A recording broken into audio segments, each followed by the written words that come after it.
Our second victim profile is of Kara Jean Parks, known to her friends as Gigi, who was just 39 years old when her life was taken. Detective Nua of the East Palo Alto Police Department will describe what happened. Detective? Yes. On Friday evening, on November 21st of 2008, East Palo Alto Police Department was dispatched to a ShotSpotter activation in the vicinity of 1657 Purdue Avenue. Upon arrival, police later discovered a black female that was lying unconscious on the street with a single gunshot wound to her head. She was later identified as Kara Jean Parks, or commonly known to her friends and family as Gigi. Moments later, Menlo Park Fire Department firefighters and American Medical Response paramedics responded to the scene, rendered medical aid to Ms. Parks. Unfortunately, later, she was pronounced deceased at the scene. Thank you.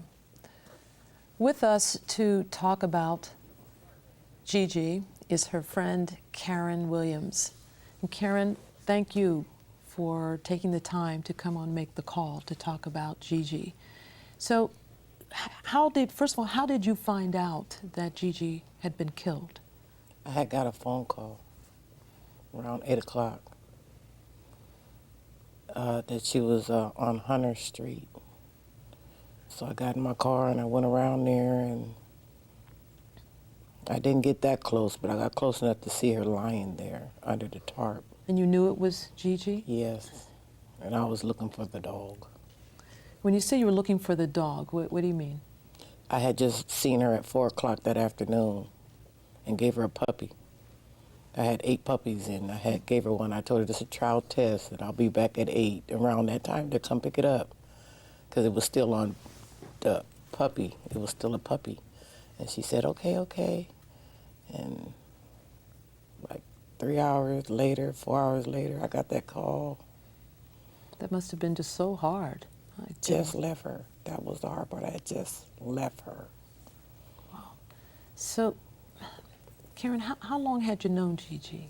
Not that long, just within the last year. I've seen her many, many times at the store, many times, because she lived behind Mr. Price's barbershop. She had her own little bitty house back there.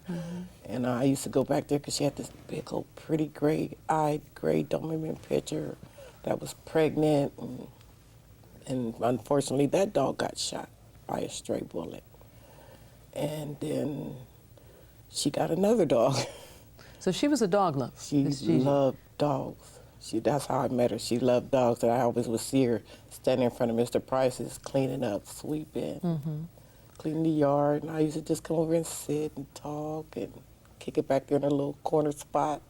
So we don't have photographs of Gigi for this program. So would you describe her for us? Pretty Puerto Rican, curly red hair, she speaks Spanish more than English. She always spoke Spanish. She was sweet. Was she a tall person? No, she's short, kind of thick. She was thick. Pretty round, fat face. And what kind of personality was she? Sweet. Like a happy person, or kind of? Always. Yeah, really? Always. She would tell me about a few problems, but majority of the time we talk about happy times. It was always about the dogs, though, a lot.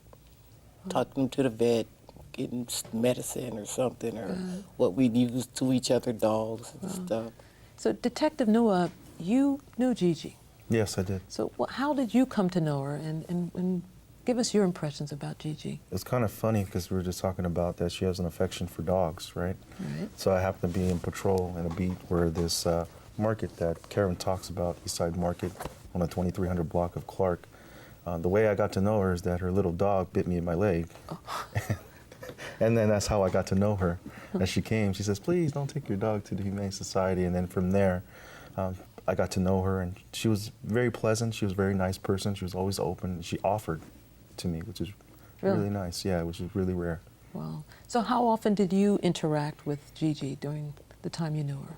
Would you see her like every day, once a month, once a week? Or? I would see her every week. Really? Yes, while I was on patrol. Wow.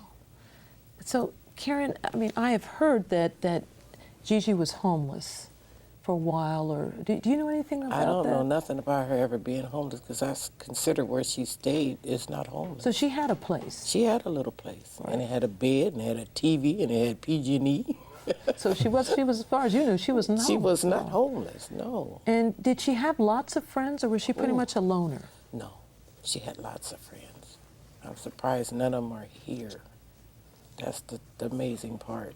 Because I tried to call and get people here for her. And you called, and what happened when you called? Scared, People were afraid. just afraid. Afraid of what? I don't know.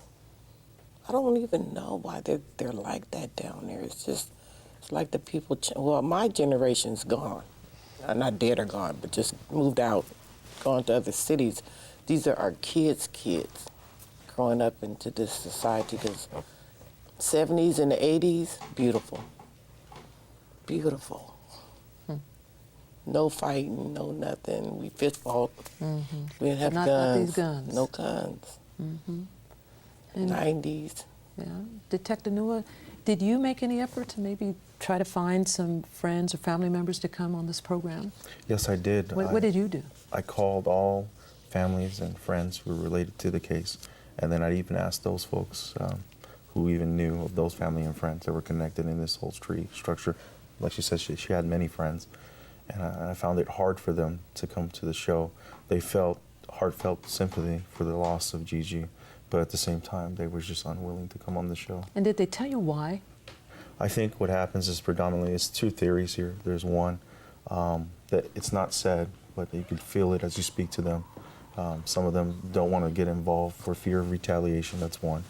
And then secondly, when you grow in a culture that's, as one is in East Palo Alto, there's what they call a snitch factor.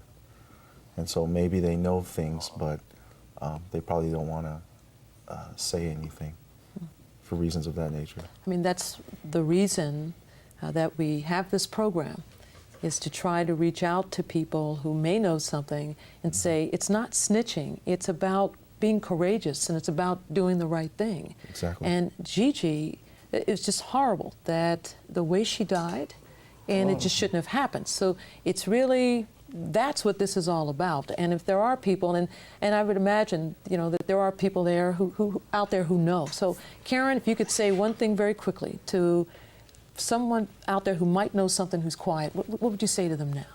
Please come forth, you guys. You guys know. Just tell it. Solve these murders that's going on in East Palo Alto. I'm so tired of going to funerals. Could not have said it better. So if someone knows anything about the murder of Gigi, please, please make the call. 1-888-MURDER-0. Thank you both. Thank you. Thank you. And thank you on behalf of Gigi.